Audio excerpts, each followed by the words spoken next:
to the stage, Chris Forbes!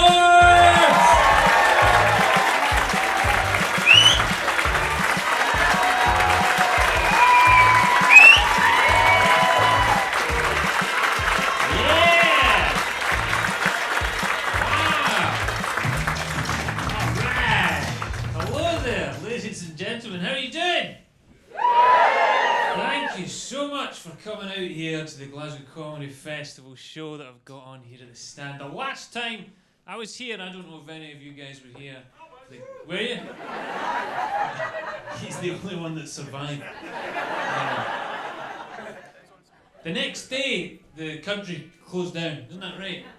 Unbelievable. So this is, who knows? I can't promise what's going to happen tomorrow. Banging on, I don't know, just rickets or something hitting everybody. But that's it, man. Sturgeon closed it all down right after that. So, and she's away now as well. I will not get into that. Certainly not. It's a bit early. She's off. She had to go. She had to go and make the new Lego movie. But no, you've got to put that here to use. It's cracking. It's really good. No. Now listen. Just a few wee things right at the start though here. This is exciting. We're filming tonight's show, okay? We're filming tonight's show, okay? But I need to mention that to you guys right now because if you didn't know that and you're having some sort of illicit affair right now, I just want you to know that it'd be an awful way for someone to find out, okay? But that's okay. No, you're all okay. It's really just the back of your heads. So it's not even for putting out. I've just got a real fetish. I'm just going to be staring at the back of your heads later tonight. Like, oh, a mullet. It'll be exciting. No, so it's been filmed, and that's very exciting. And what we want to do is create a lovely atmosphere just to unify you all together with me here. So I'll have a wee chat with you all, make sure we're all comfortable. Does that sound okay? Nothing mental. We'll ease into it nice and easy so that no one's going to get freaked out. So people worried to get physically or emotionally attacked early on. We'll take it easy.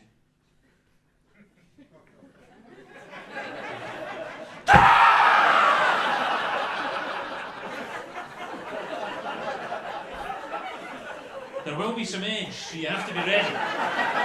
Okay? Are you okay? Because that was... I feel like you knew that was coming and you still shat yourself. I actually gave myself a fright there. Palpitation. So, no, good. Let's find out where everyone's from here. This is always really nice. Is there plenty of Scottish people in? Yes? Yes! Wonderful. And do we have English friends in as well? Yes! Which is always losing a bit of enthusiasm as they realised they were outnumbered there. But you're very welcome. Of course, I always like to say that I don't like people thinking the Scots are bitter and spiteful people, because sometimes people still believe that we are, that as if we are these people that truly hate the old enemy, Some people really believe that we really hate the Sassenach bastards, right? That's not true. I hope you know that. You're very welcome here. I hope you know that. I really do, because we had a government outreach programme. Did you read about that? A government outreach programme where they were encouraging the Scots and English to get together as couples. Yeah. Did you read that? They wanted us to get together as couples and have babies together. Because that's where Welsh people come from. So it's just biology. It's just good. I only mention that because I have an English wife and we have one of these mutants and they're wonderful. They're wonderful. No, they're really easy to look after. You throw rugby balls for them. They're not very well right now, so. But no, it's good. So Scots and English living in harmony is always a wonderful thing. Do we have anyone from maybe anywhere exciting overseas? Wow. Wow. I didn't realise my audience was like a BNP kind of crowd. Wow. I've been hitting the wrong demographic, clearly. It's my campaign leader, he's back again. Wow. Where are you from? Mexico. Thank you for bringing some international flavour to the Glasgow International Comedy Festival, no less. Wow. You've really just, there's an I in the logo, the GICF. That's you right there. The Glasgow International Comedy Festival. Wow. From Mexico. That's actually much cooler than I could have even hoped for. What's your name? Rosie. Rosie? And what are you doing here, Rosie? And not in a BNP type of way. What are you fucking doing here? What brings you to our fine nation? The weather. Brought his own jokes here. It's good. My husband and also I'm a scientist. Your husband, but then also a scientist. What, is he like the project? Or what? You fucking made him or something? He's like Dr. Frankenstein and a monster. Wow. So, how did you meet this? So are you a British Scottish man? Where did you meet this Scottish hunk of beef? We're doing our PhD together. You're doing your PhD together? Wow. What's your PhD? What was it on? Nanomaterials. Nanomaterials. It's not speaking volumes for you here. Once again, was he your subject material? Jeez Louise, she's stitching you up here. It's unbelievable. Wow. So you met this man with a micro penis, and he managed to convince. Were you studying over here doing the PhD? In Bristol. Oh, that's cool. So how did you end up here? What was going on? Just he lived up here. That was. You don't seem very happy in this relationship. I can see there's already distance here between you. The love is dying. I don't know. No, it's good. Who are you here with though? Is this one of your parents or? My parents. Yeah. Your parents. And do you approve? Is it a good thing? You like Rosie? Yeah. It's so weird, isn't it? Just sitting right in between these two, knowing that they. Isn't that weird? Such a horrible thing to bring up, but isn't that weird? You could actually picture it right now, couldn't you? I mean, you've grown up, you've seen his micromaterial since birth. Come on now, just enjoy it. Wow, that's cool. So, how long have you been together now? 6 years. 6 years, wow. Engaged or? Married. Married? Oof. How long ago did you get married? 7 months. What? You and your mum are like very close. That's cool. Did you get married over here or did you go back to Mexico? Or? No, here. Is there any particular cool like Mexican wedding traditions that you had at the wedding over here? Just had some food. Oh, you had food? Wow! Fuck! Jesus, we should do that! Oh my god! What a cool thing, you know, Jesus! I've never thought of that. That is unique. Oh my god. We're just here, just tanning the booze and eating nothing. And some food. Oh my god. Cool. Well, congratulations. That sounds like it was quite recent. And you actually look like really cool. You actually look how I feel like I want to look, but you're actually pulling it off like just good. You got the hair and the proper beard and all that. Would you use anything in that? You put some sort of you got a balm or something like that? A wee brush.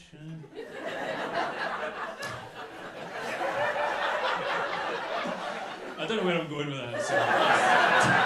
But now I like picturing you with a wee brush. Wee micromaterials brush. There you go. Good, well that's wonderful. Look at you guys. Thank you for being a bit of an international flavour. Thank you to the parents. I'm sorry you had to visualise your son in a promiscuous position. So, why don't we meet the rest of the front row now that we've met you guys? Because it's a lovely thing to do for me. I can only really see the front row. That's why I like to speak to people. What about you? What's your name, sir? Mark. You look like a cool guy, Mark. Where are you from? Paisley. Whereabouts in Paisley? Oh wow. Is that other people from Paisley or just fans of heroin? I don't know. Good for you. Good for you. They're already gone. Paisley's cool, man. And are you guys married? How long have you guys been married? 12 years. Oh my god. What's the secret? Let's pass it on. These guys. Good oral. Fuck. Wow. Wow. Oh my god. Wow. Oh, and good cooking. Right, fuck, yeah. Good. Oh my, I wasn't ready for that. It's the start of the show and you look like someone that would just kind of go, oh, happy wife, happy life, but straight in with good oral mate, just right in amongst it. Wow. Well, good, and she's laughing very happily there, so 12 years, going strong. What a tongue like a lizard. Wow. Really, that is incredible. Wow. Oh. Well, you know what to go for now. No, something else for you to picture there. Yeah? She does like food. I mean, they like it. I mean, that's what they want. So, good, welcome. Well, good to see you guys. Well, wow, this is really not how I expected to start. Okay, let's move on. We'll chat to the. Is it a group of 4 of yous? Yeah. That's amazing. Cool. What brought the 4 of you together as an amazing band of sorts? Well, I live up here now, and we moved up. I was from Bristol, and they came up to visit me. I'm going to hazard a guess and say you're not from here. But that's a really cool Bristolian type of accent going on there. Wow. What brought you up here from Bristol? I came up for work. What do you work as? I work as a warehouseman. Well, I work in a warehouse. You work in a warehouse? You kind of saying that with an air of, I actually bury people. What kind of warehouse we were talking about? Like a food warehouse. Food? Yeah, you're interested. Yeah. How did you meet these guys? Work? In the warehouse? Not anymore. Not anymore. What did you do? What did you do in the warehouse? Oh, you got promoted? What's above the warehouse? In the driving? Fucking yes! Get right out of there! Leave this bastard behind!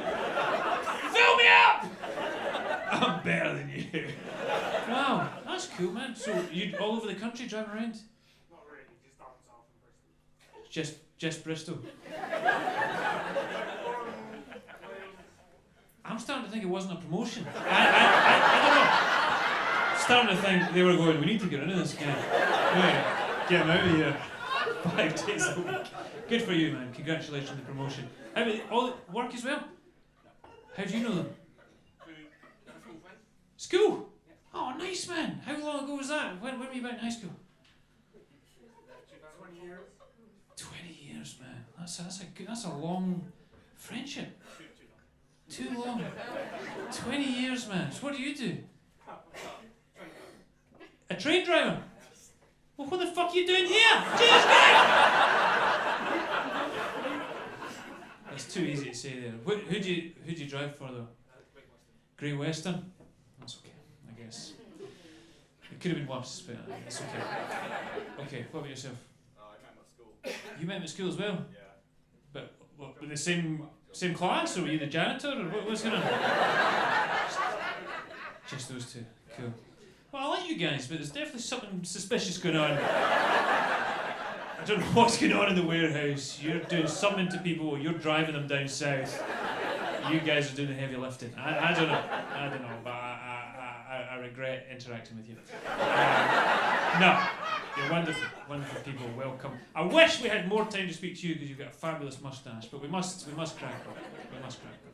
What we're doing here is it's supposed to be a comedy show, I suppose, as well. So I need to start saying things, stories. And the reason we're filming this as well is I've never filmed a show, but I thought, well, film one because that's what everyone's doing these days. And I also just wanted to have it on tape so I can put it out there that I am actually not related to Kate Forbes, okay? Because loads of people keep asking me that because they know I'm from a small, wee, free type of community village and they might wonder if I'm aligned with her. But I don't know her. I'm not related to her, okay? But Ash, Reagan is my auntie and Hamza's my cousin. So but I'm not related to Kate Forbes, okay? I appreciate everyone. But no, I apologise right at the start. If anyone's seen me before, you might hear a couple of the same stories because it's going to be like a kind of best of, But what you do need to know at the beginning of the show is you need to know about my wife because she features quite heavily throughout my comedy because she's never here. And it's convenient to talk about her, for my own sanity. And she's an English woman, as I mentioned, so, please, it wasn't any sort of joke that I truly believe that it is possible to have an interdimensional relationship between the Scots and the English. And her Englishness has never been a problem, okay? I want to make that very clear before I start talking about her. Her Englishness is fine. Her being English, it's okay, okay? I don't know why you're going on about it. But what I would say is she's not blessed like you. Nice, charming little Bristolian little there, you know. My wife, her Englishness is fine, but she does have an accent that can make people hate her, you know. And I just think that's a real shame, because you can't help where you're from or what you sound like, okay? But for the first 14 years of Eleanor's life, she grew up in Cambridge, okay? Yeah, oh gee, yeah. You already hate her, you don't even, never even met her. And that's so people think that immediately because they already know that you already know that she sounds, you know, she just sounds, you know, like a wank. And I love her, I do love her, you know, but she does sound like a prick, and I think that's just an internal struggle for me, you know, and it's fine. I mean, it's absolutely fine. She sounds very, very posh, okay, but she sounds super posh 98% of the time, okay. And I actually quite like it. I'll be honest, I get a wee kick out of it. I think it sounds quite funky. But the other 2% of the time, that's where I've got a problem, okay? After 14 years of living in Cambridge, she moved up to Liverpool for 5 years. 5 years in her teenage formative years, so she's trying to fit in there. She goes a wee bit scouse, she's got a wee bit of liver puddling that comes out of her. But it only ever sounds that way first thing in the morning. We don't know why. She only ever sounds liver puddling in the morning. We don't know if it's because she's groggy in the morning or if she just simply hasn't warmed up to being posh, okay? We don't know. And it sounds like it's just a fun personality quirk, but it's not. It's haunting, okay? Because I have to deal with the transition, the switch from last thing at night to first thing in the morning, and that's a hell of a switcheroo, okay? When we go to bed in the evening, I can listen to her all night long. She could be reading the phone book. I love it. You're like, oh, good night, Chris. Good night. I love you, and I love hummus. Good night. You know.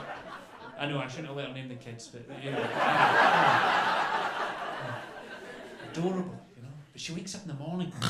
Jesus Christ, fucking hell, is that the time?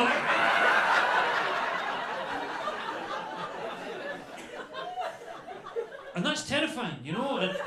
And it's also, and I know this is selfish, but it ruins the fantasy for me. Okay?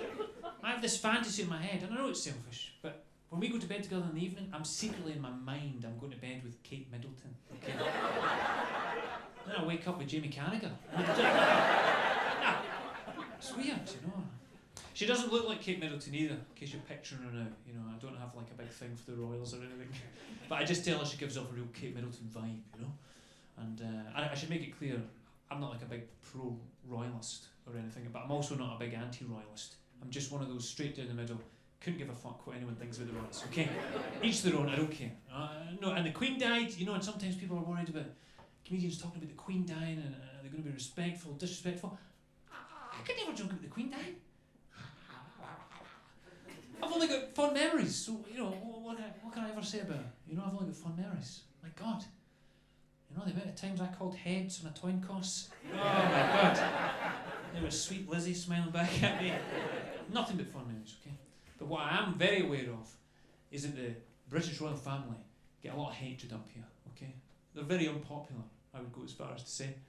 Now, my wife, as a proud English woman, she knows that, and sometimes she sticks up for them, okay? She sticks up for the royal family, but only in one particular aspect, okay? I always have the same rebuttal for it, and we have this little fun argument, but this is what she says, okay? She says, do you know something, Chris? The royal family gets such a hard time up here. I mean, they get a really big slagging, okay? And I wish you knew her, because this is fucking bang on. Right? You can't appreciate how good an impression of my wife I'm doing, okay? But this is what she sounds like. They get such a hard time really slagging off, you know, and people really criticise them because of the whole Buckingham Palace thing and the £1.8 billion it cost, okay? But what they don't realise is it's actually worth every penny, okay? That's actually worth every penny of the 1.8 billion because of the amount of tourism it brings into the country, and all that tourism money goes into the economy and far. And I've heard people say similar things, and maybe there's an element of truth in it. I don't know. What I do know is what I always tell her in response. Okay, it's just for fun, but it's a fact. Okay, I'm not trying to put an argument. It's just a fact. I always tell her, look, we get just as many tourists in Scotland every year as England does. Sometimes we get more, and we're a smaller nation. And a lot of those tourists come into Scotland to go and see a wee place called Loch Ness, right? So we get just as many tourists coming into the country, putting money into the economy, and they're going to see something that doesn't even fucking exist. So I always tell her, that's worth every penny. Because that costs fuck all. 1.8 billion. I mean, come on. Behave yourselves. And I'm honestly not trying to be like full patriotic or anything. I'm actually trying to help. I'm actually trying to help everyone in England as well. I feel like everyone should be getting in on this act. Like people in England should be getting together, agreeing on literally any body of water in the whole of the country and just telling tourists stuff. They love to hear that shit. Like, oh my god, do you know there's actually a beast in there? Prince Andrew.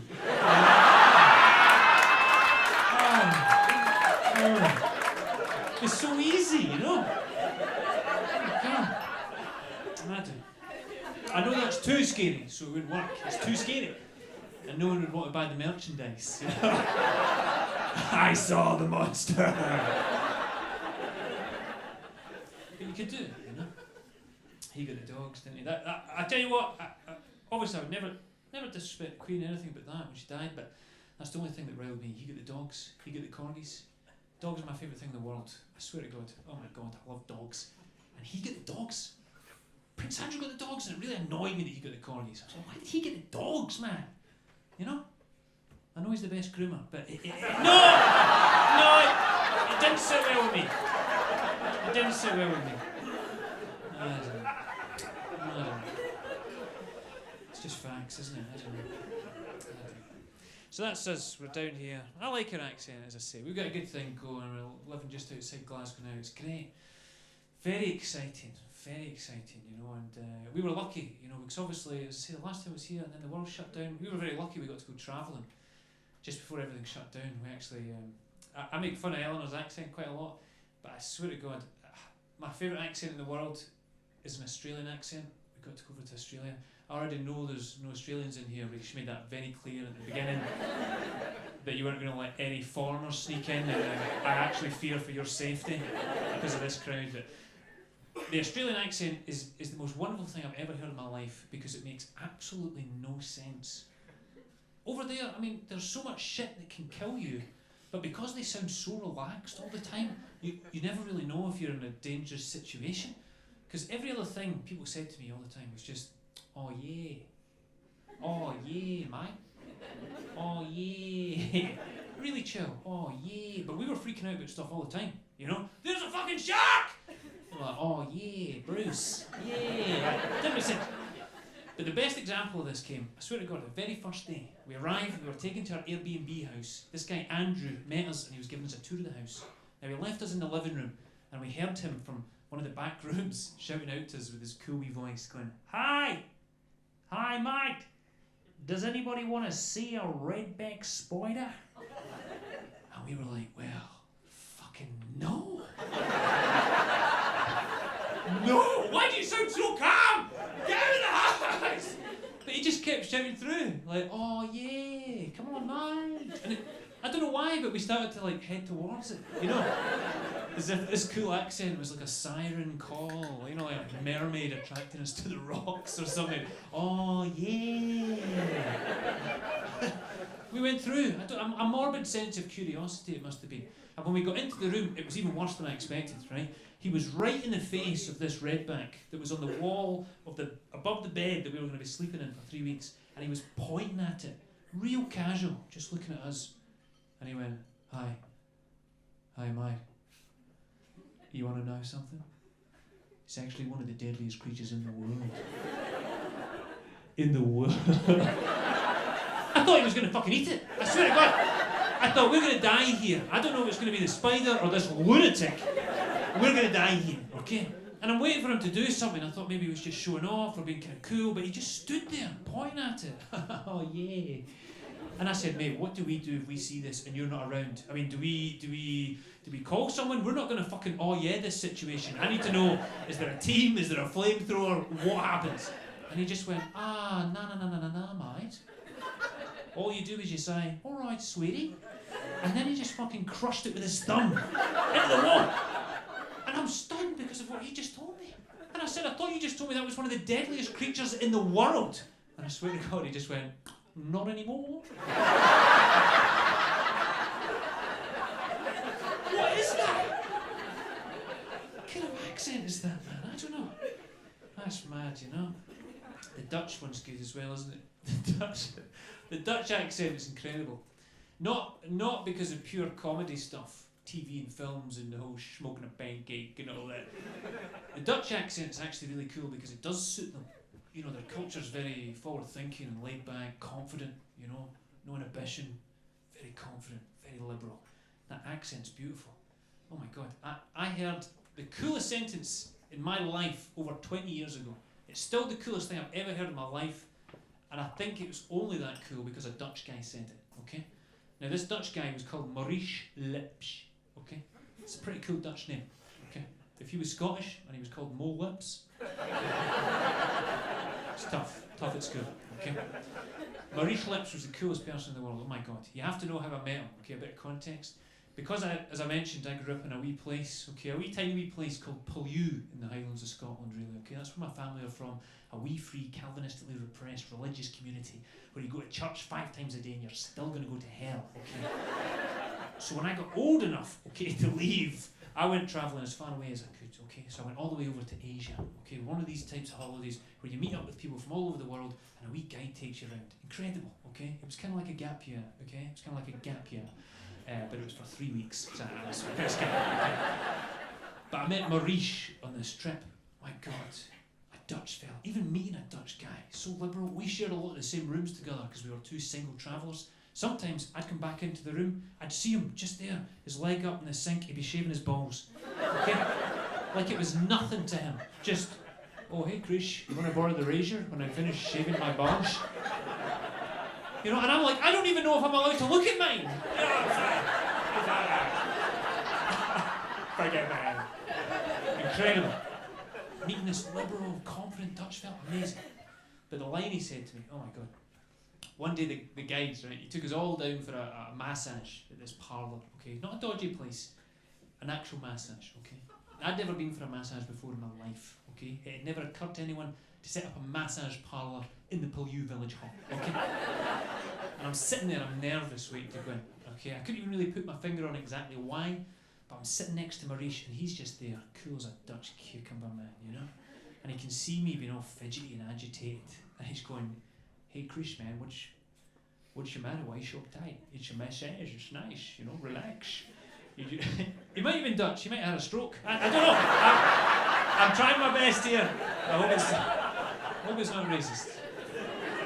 Why so uptight? It's your massage, relax, man. You'll really enjoy it. It's really nice, a massage. Nice, you know. And I'm going, oh mate, I don't know. I think what's going on here is I'm seeing the girls walking around that are going to be doing the massage. Nice. You know, and they're attractive, and you've told me that they put oil on all over you, and they really give you a good rubbing, you know. And I think what it is, Maurice, is I'm getting a bit self-conscious and nervous about what would happen if I was to get a little bit excited by the whole experience, you know, and if I was to, you know.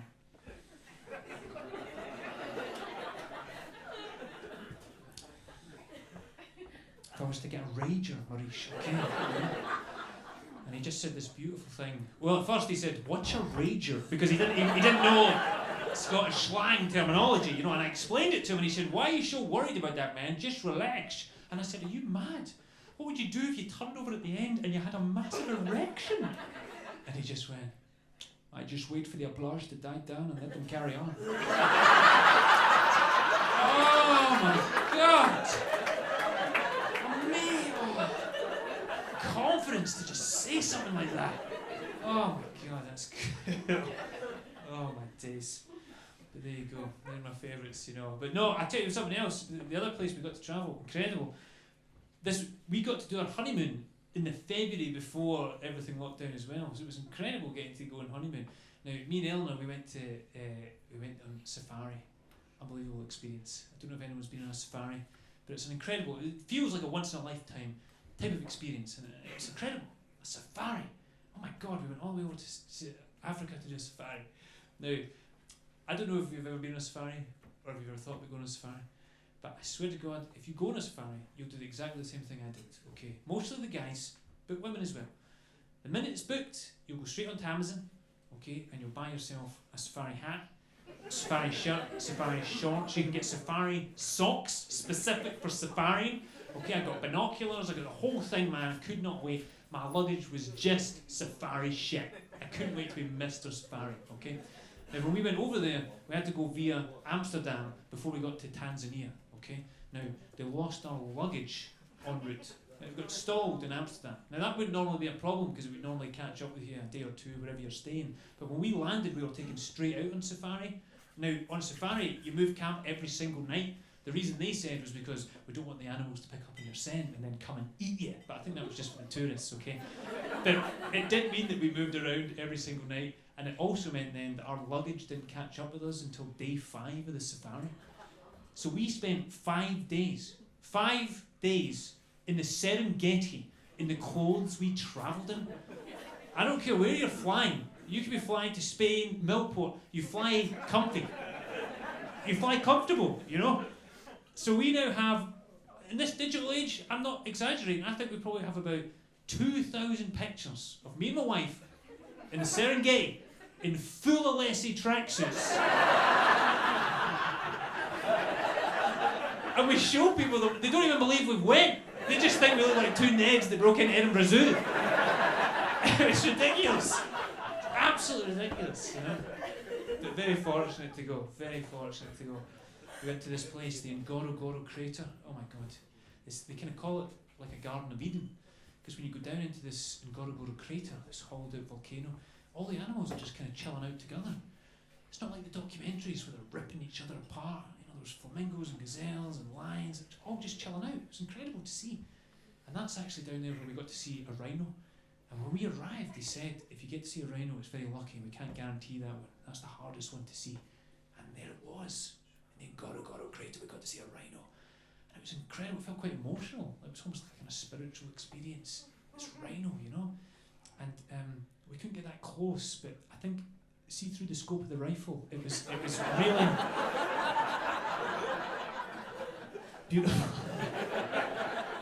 We didn't hunt rhinos, but it was fine. But then that was it, wasn't it? The world did close down. So some mad stuff has happened since we've last been at the Glasgow Comedy Festival. And I think we've heard so much about COVID now and lockdown. It's a bit sick of hearing about it. And I think it's sad because obviously it was a serious time, but there was a couple of positives that came out of it as well. For me, certainly, a couple of positives, I would say. I mean, it was the first time I ever got to experience online shopping deliveries. Okay, that was an incredible thing. I mean, a click and collect was one thing altogether, but if you didn't even have to go out into the diseased masses, it felt like you were really, really lucky if you got one of these coveted kind of golden ticket slots that you waited up to get. Now, we managed to get 2 slots in the whole of the lockdown. We managed to get 2. Both incredible experiences, but for very different reasons. Now, the first time it happened, I wasn't expecting much. I'd never done it before. I just thought the guy would bring you shopping. Okay, I was just sitting in, watching Tiger King. Guy came to the door, and he had the shopping. I thought, that's cool, man. That's really cool. And I was just about to take the shopping, and he went, sorry, Mr. Forbes, I just got to mention that we've got a substitution here for you. What's that? What did you say? Substitute. You know, nothing's happened in 6 months, so I'm like, what? What's this? I like football. Tell me more. He says, yeah, well, not all the items that you ordered were in stock, so we had to substitute it for a like-for-like item. You know, I was like, oh my God, what an incredible service. This is amazing. Well, you just pick something and just swap it in. Like, he was like, yeah. I was like, what have you done? He says, well, look here. It says, this will blow you away. He says, you've ordered some smoked bacon, but we didn't actually have any smoked bacon there, Mr. Forbes. So we've substituted it, you know, for some unsmoked bacon. I was like, oh my God, this is incredible. You've done that. You've had the foresight to know. I mean, if I'd been in the supermarket and there was no smoked bacon, I'd have crumbled. I'd have bought a lawn sausage. My breakfast would have been ruined. I don't know, but they've done that. It was just this. He was a dream maker. He just did it. Brought it. Amazing. Like nothing missing really. Couldn't wait the next time we got this guy. It's the same guy in your area that comes back. It was probably about 3 months later, and it's the same guy. I couldn't wait. Once we had a wee slot, oh my God, I'd been deliberately trying to pick random objects to order, hoping they didn't have them, to see what you could substitute them for. I was so excited. Next time he comes, oh my God, I'm there on a full football strip. I just couldn't wait. Where is he? And he came to the door and he's all pleased, he's got stuff. And he's got a shopping, I don't care. I'm looking at it, just waiting for him to pull out the wee bit of paper. And he says, hi there, Mr. Forbes. Hope you enjoyed that bacon. I said, yeah, I did, you dream maker. He says, we've got a substitution here for you. Oh my God, music to my ears. Oh my God, what have you got for me?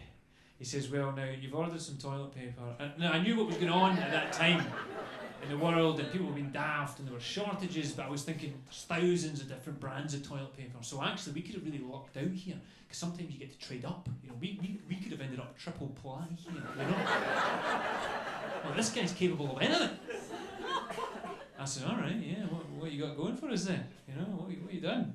Substitution, He says, yeah, we didn't have that toilet paper, so we've substituted it for a Walker's bag of variety crisps.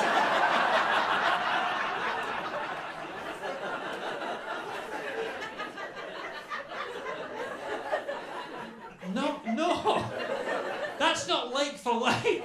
What about smoked, unsmoked? That, you can't wipe your arse with a quaver here.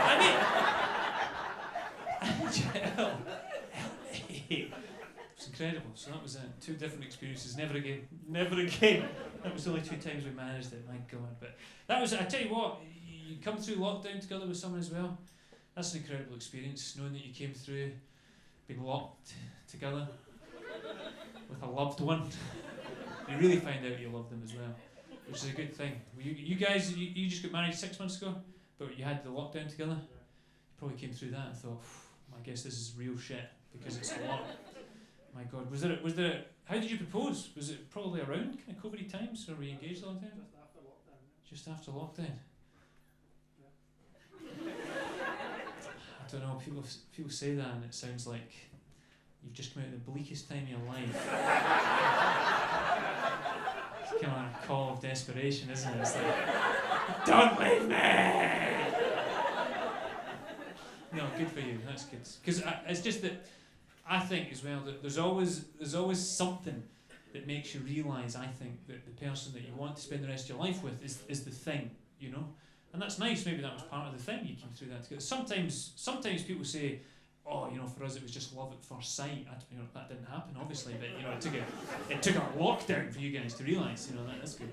And sometimes you do go through something quite big or traumatic. You go closer together, and sometimes you just you knock somebody up and you feel compelled to do the right thing.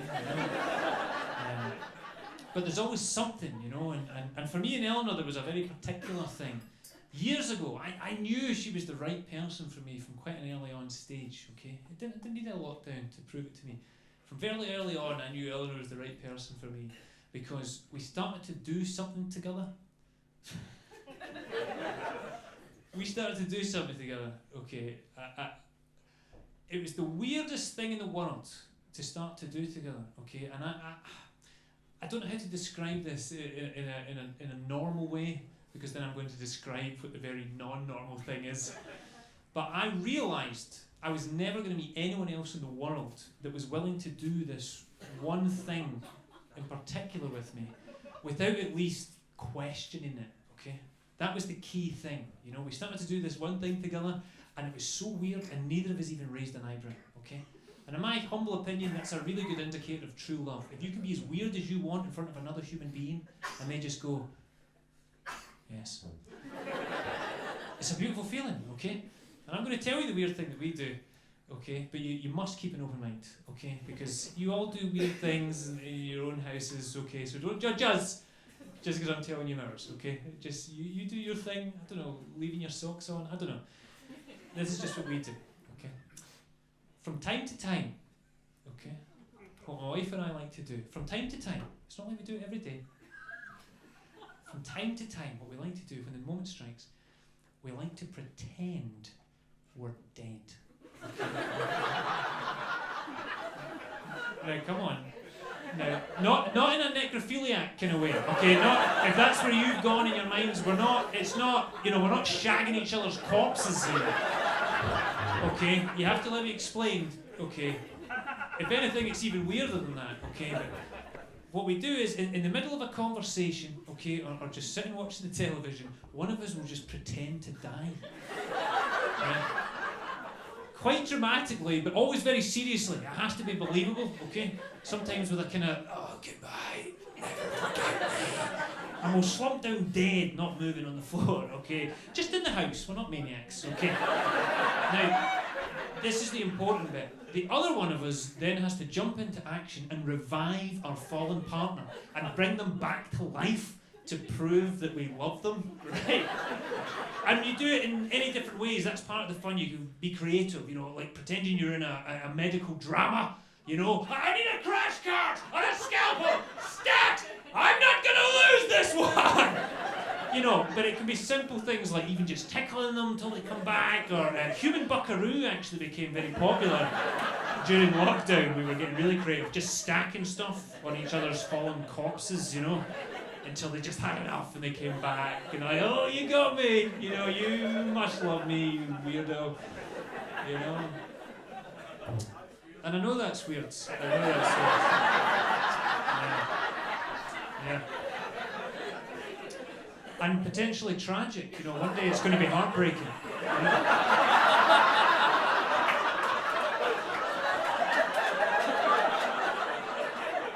Trying to explain to the paramedic why there's pizza boxes stacked on him. No! We do this thing!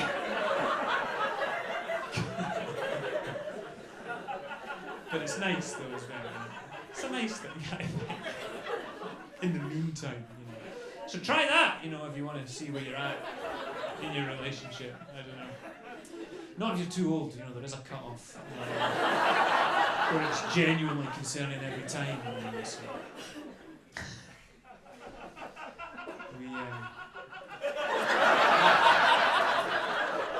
He's just been brought back to life there. With a tickling. Good for you. Good for you. No, it's... That's amazing. Wow. If you could sit next to the speaker, that'd be wonderful.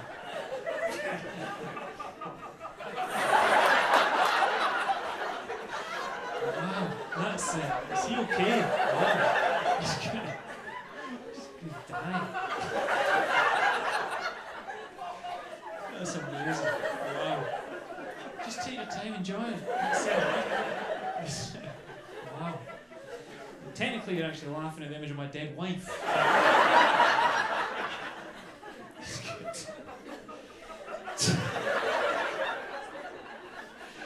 Oh wow, it's a really pure laugh as well. It's a beautiful sound. Oh fuck! Oh Jesus! It's like the polar opposite came in afterwards. Having a wee panto up there. No, it's good. And that's us, man, you know, a lockdown, it was tricky, wasn't it? But as I say, some positives definitely came out of lockdown. Definitely. I mean, for us, I'd say the biggest positive that came out of it was we actually got right into making, not banana bread, but a baby. Just as much fun, just as messy. And it's an incredible thing, isn't it, when you have a baby? I'm sure plenty of you have babies out here, or maybe you got a baby on the way, I don't know. Babies, you know, people have experienced babies, but when you have your baby and you see it, oh, that first time, oh, baby, just, I don't know, there's something instinctual, kind of caveman-esque that just kicks in. Just amazing. See, it's your baby. It's like, that's my baby. My baby. And I just knew in that instant that I could kill a man, you know? That's my baby. I knew I could kill a man. I know it doesn't look like it. But I just saw her there, she's crying, and I just, oh, I could kill a man, you know? I could kill the man that told me that condoms were a 100% of birth control. This is terrifying. But no, I felt very protective, isn't it? It's great. It's a kind of cool feeling to think, wow, she's my baby, I'm going to protect her. And the best thing is, I don't even have to worry about being this kind of macho protector dad, because her older sister does it, which is hilarious to me, because she's only 3 years old. Okay, so she's still pretty small, but she's got red hair, so she's got like red fiery hair. you know, and she's got kind of big eyes, and she's got this really long tongue. You know, I know that sounds weird, but you know, she's a cavapoo. And no, if you've got a dog, you know that they're part of the family. We've always thought of the dog as being the first child, okay? And I know that's silly, but what I'm honestly not joking about is her whole demeanour and attitude changed, the dog, when we brought home a baby. It was incredible. Our dog never used to bark. I swear to God, she just wasn't a barky dog. The baby came home, oh my God, she started barking all the time. She was like running around the baby, like frantically barking all the time, and we thought, this is quite cool. She knows that there's a change in the dynamic in the clan, and she's like, look at her go. But there was also a bit of us that was thinking, I think she's going to fucking eat the baby. We should probably do something about that, you know. And our barking was getting to be such an issue, we actually did something incredible. This is incredible. We got an animal behaviourist in to help with the dog's barking, okay? It was like a Channel 5 documentary. It was incredible. Everyone should try this, even if you don't have a dog. It's an amazing thing. This super nanny type woman came to help us with the dog's barking by explaining the psychology of the dog so we could appreciate the psyche of what she was going through, okay? Now, it's an incredible thing. The worst part of the dog's barking, and what she was trying to help us with mostly, is she likes to be in the front room, sitting in the window, and barking at every single individual that goes past, okay? Every single person gets the same treatment, and she barks at them until they're completely out of sight. She doesn't stop until she's sure that she cannot see them anymore, okay? Now this behaviourist, incredible. She told us that the reason she's doing that, the technical term, is called alert barking, okay?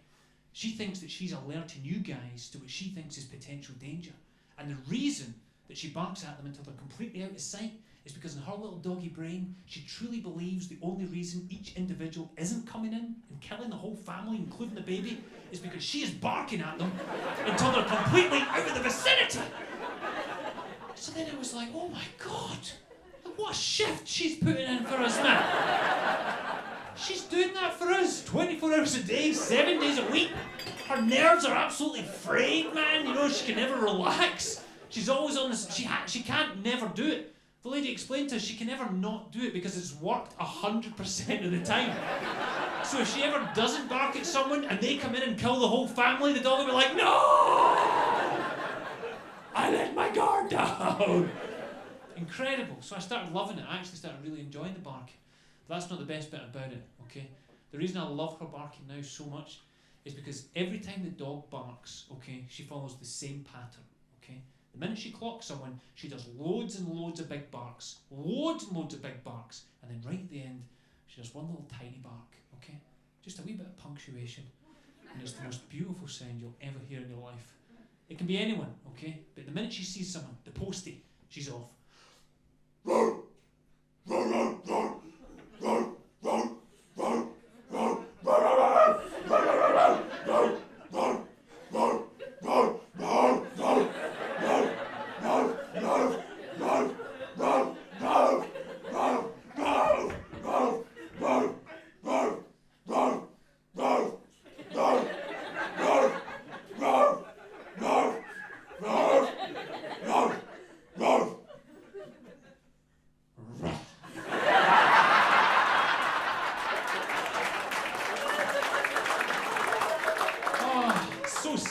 You can feel the attitude coming off her. She knows she's done her job, you know. And the reason it's so good as well now is I don't even hear it in barks anymore. I feel like I know what she's saying. So I just hear her shouting in English. Because I know she's just going, hey!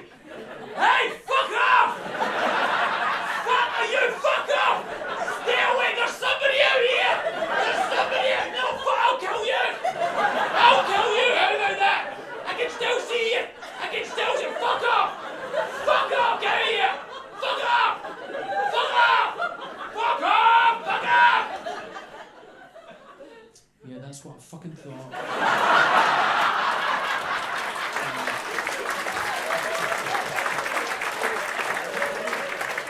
Oh, it is. It's beautiful. Dogs are great. They're just so great. It's a beautiful thing, isn't it? Oh, I don't know, dogs, man. What a sound that is. Unbelievable. Oh, listen, I've got no segue into the next bit of the story that I'm about to tell you, okay? So I'm just going to jump right into it, okay?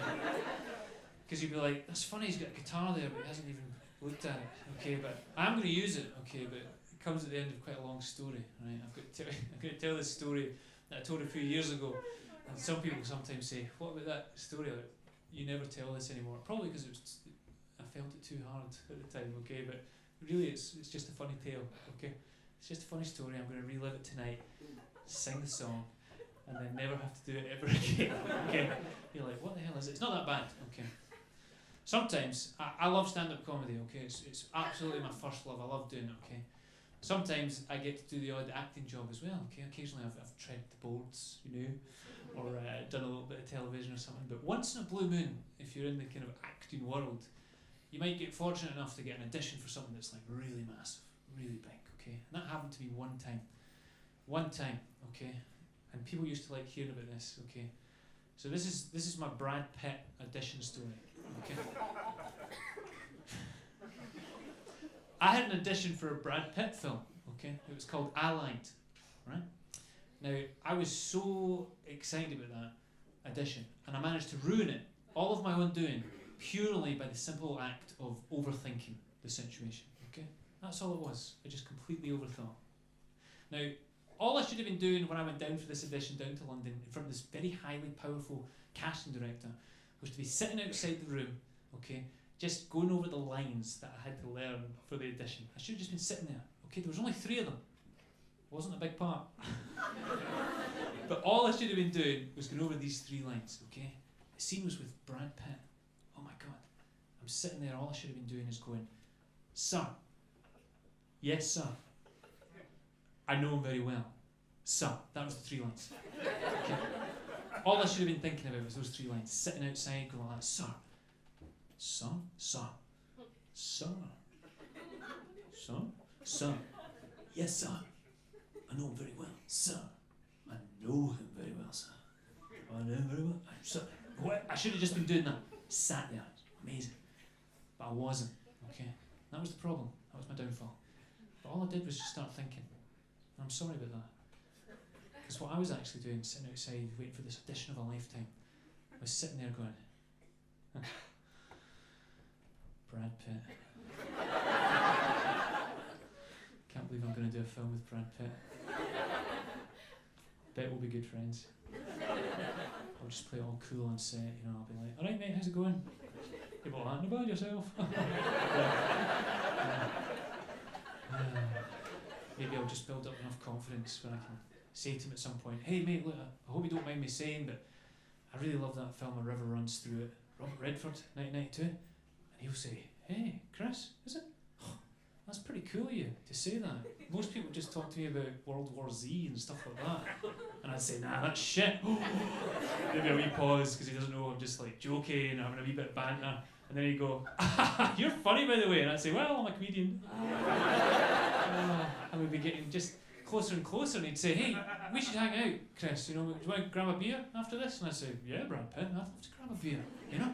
So we'd go to some shady back alley bar in the middle of Morocco because that's where we're filming, you know?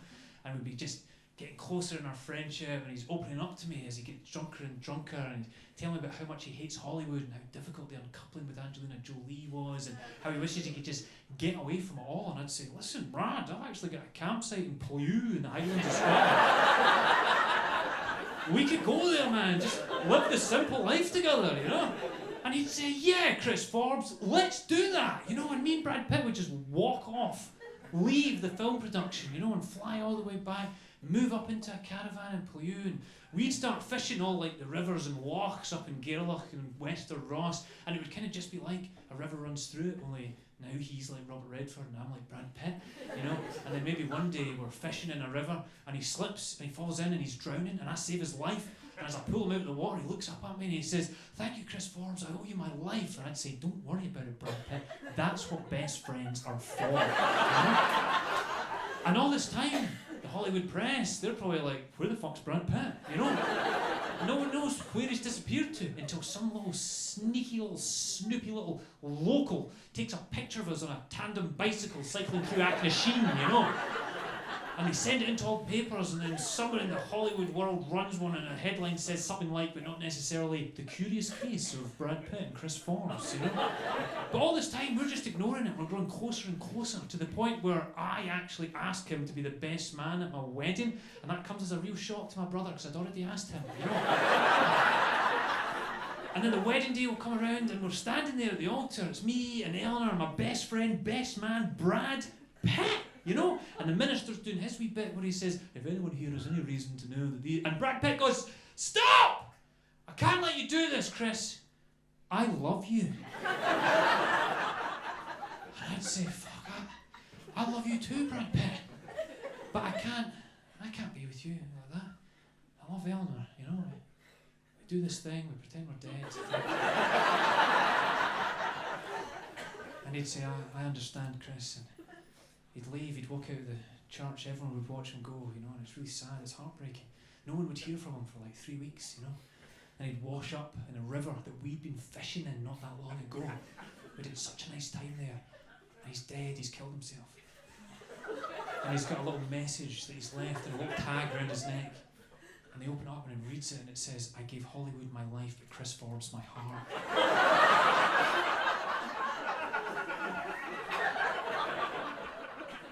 And I was about there in my thought process when the casting director came out. And she was like, Chris Forbes? And I was like, oh yeah, fuck, yeah. The audition, yeah, you know, I'm ready, you know, I go in, I take my mark, I'm trying to clear my head from all that stuff I've just been thinking about, you know. I stand there and I wee mark, you know, and I do my lines and I say, sir, yes sir, I knew him very well, sir. And she goes, yeah, you know, that was okay, but you actually got the last line wrong. It's, sir, yes, sir, I know him very well. And you said, sir, yes, sir, I knew him very well. And I made the worst mistake of my life, which was trying to explain to this highly powerful casting director that I have never seen again that, oh my God, I'm so sorry, I was just picturing this weird scenario in my head where me and Brad Pitt and my fiancée were having this weird kind of love triangle. And I kind of jumped him at the altar, and in my head, he's killed himself in the river, hasn't he? And so in my head just there, he was dead, because I'm like, oh, I knew him very well. Because Brad Pitt's dead, you know? Do you understand? Brad Pitt's dead. And I think about the 5th time I said, Brad Pitt's dead to this woman, she just looked back and went, well, thank you very much for coming in. And it was galling, it felt terrible for me, you know, and it was an opportunity probably missed, potentially. Or never had a chance. I don't know. I've never seen the film. I'm too bitter. But what's more embarrassing is I knew how much just overthinking ruined that for me. And yet it didn't stop me from going home and having had those thoughts about Brad Pitt.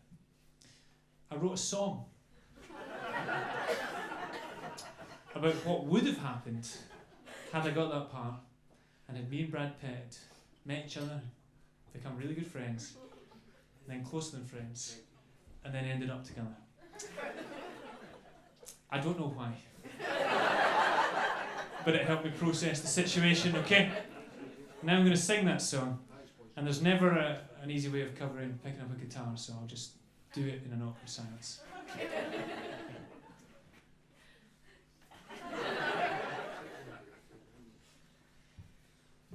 Okay. This is it. Now, you don't need to know much about anything with this song other than a vague knowledge of Brad Pitt films. Okay? This is it. This is the Brad Pitt song. I'm going to sing it now. This is the Brad Pitt song. Is that on? Am I freaking out? It is on. Okay. Here we go. This is the Brad Pitt song. I'll be your Helen if you'll be my Troy, and we could get allied and adopt a boy, and he will be our inglorious bastard, and we'll hang with George Clooney, and we'll all get plastered. Oh, do you know what? I'm actually singing this in a terrible key. I'm going to restart it, if that's okay with you guys. I've started, you know when you start singing along to a song on the radio and you realise you've started really high? And then you get to the high bit and you go, oh, no, I fucked it. You know? Always happens with the Greatest Showman soundtrack. That's all I'm saying. I'm also still not 100%. Is the guitar on? That's okay. Okay, here we go. Let me practice. Now, this is the kind of thing that ruined the audition for me. Maybe it's more like, I'll be your Helen. Oh, that's sexy. Yeah. If I'd sang like that, you know, could have happened. This is the Brad Pitt song. I'll be your Helen if you'll be my Troy. And we could get allied and adopt a boy. And we could be our inglorious bastard. And we'll hang with George Clooney and we'll all get plastered.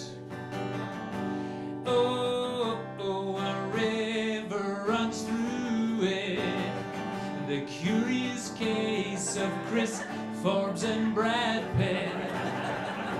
We could spend 7 years in Tibet. And we could have a true romance we'll never forget.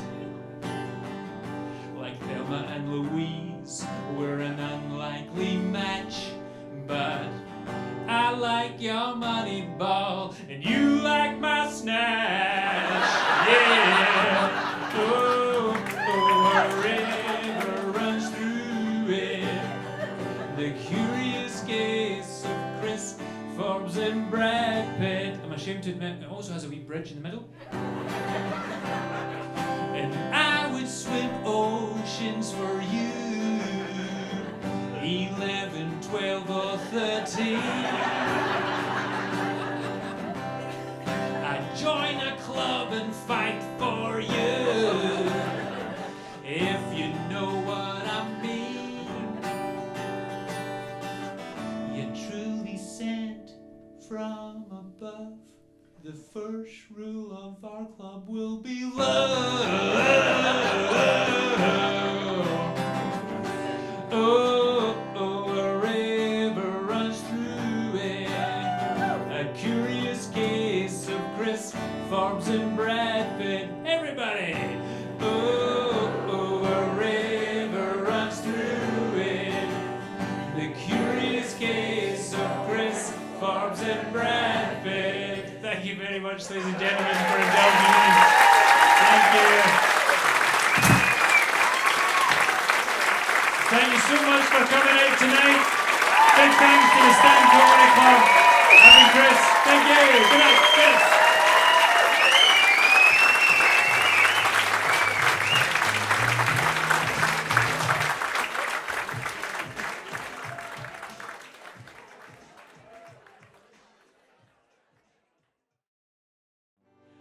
I'll be your Helen if you'll be my Troy. And we could get allied and adopt a boy. And we could be our inglorious bastard. And we'll hang with George Clooney and we'll all get plastered. Oh, a river runs through it. The curious case of Chris, Forbes and Brad Pitt. We could spend 7 years in Tibet. And we could have a true romance we'll never forget. Like Thelma and Louise, we're an unlikely match. But I like your money ball, and you like my snatch. Yeah, everybody. Oh, a river runs through it. The curious case of Chris, Forbes and Brad Pitt. Thank you very much, ladies and gentlemen, for indulging me. Thank you.